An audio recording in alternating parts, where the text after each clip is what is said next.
வாங்க chicken gravy எப்படி செய்யுதுன்னு பார்க்கலாம். நம்ம ஒரு 10 நிமிஷத்தில் குக்கரில் ஈஸியாக செய்கிற மாதிரி செய்யலாம். ஃபஸ்ட்டு ஆயில் சேர்த்துக்கலாம். ஃபஸ்ட்டு கருவேப்பிலை சேர்த்துக்கலாம். அப்புறம் வரமிளகாய் ஒரு 2 வரமிளகாய் சேர்த்துக்கிங்க போகுது. அப்புறம் பெரிய வெங்காயமும் சின்ன வெங்காயமும் உங்களுக்கு விருப்பம் போல் சேர்த்துக்குங்க. பெரிய வெங்காயம் பெருசாக ஒன்று எடுத்துருக்கிறேன் நான், பெரிய வெங்காயம். இஞ்சி பூண்டு பேஸ்ட்டு ஒரு 2 ஸ்பூனுக்கு எடுத்துக்கோங்க.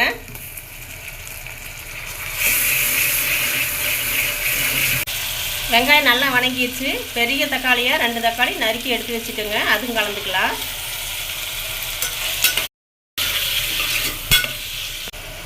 தக்காளி நல்லா வணங்குறதுக்காக பாதி உப்பு போட்டுக்கலாம், அப்புறமா பாதி உப்பு போட்டுக்கலாம்.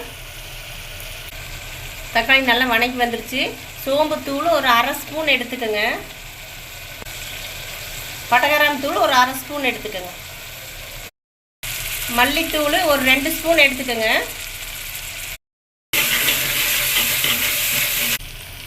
சத்தி சிக்கன் மசாலா ஒரு 2 ஸ்பூன் எடுத்துக்கோங்க. சத்தி தான் டேஸ்ட்டாக இருக்குது, நான் சத்தி தான் போடுவேன். சத்தி சிக்கன் மசாலா ஒரு 2 ஸ்பூன் எடுத்துக்கோங்க. ஒரு சிக்கன் ஒரு 4-5 டைம் நல்லா கழுவி எடுத்துக்கோங்க. கழுவி எடுத்து அதில் கலந்துக்கலாம். நான் 1/2 கிலோ எடுத்துருக்கிறேன். 1/2 கிலோவுக்கு தான் அந்த அளவு.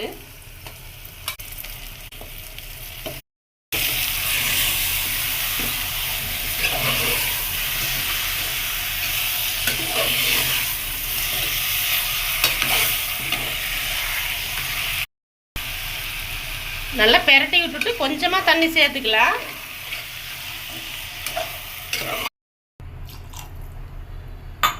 நான் தண்ணி 200 மில்லி மட்டும் சேர்த்திருக்கிறேன். கொஞ்சம் கெட்டியாக வரும். 200 மில்லி சேர்த்துட்டிங்கன்னா கொஞ்சம் தண்ணியாட்டு வேணும் அப்படின்னா தண்ணி கொஞ்சம் ஜாஸ்தியாக சேர்த்துக்குங்க.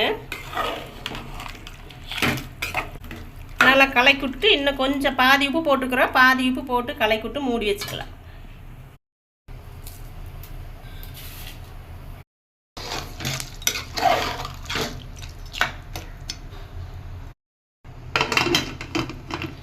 ஒரு 4 விசில் 5 விசில் விட்டு எடுத்துக்கோங்க, கரெக்டாக இருக்குது.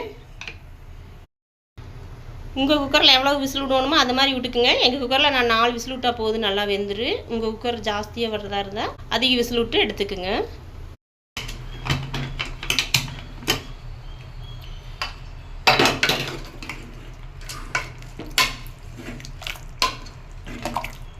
சூப்பராக வந்துடுச்சு கிரேவி.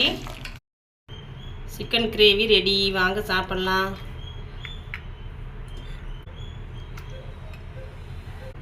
சூப்பர் டேஸ்ட்டாக இருக்குது. ட்ரை பண்ணி பாருங்கள். ட்ரை பண்ணி பார்த்துட்டு எப்படி இருக்குன்னு கமெண்ட்டில் சொல்லுங்கள்.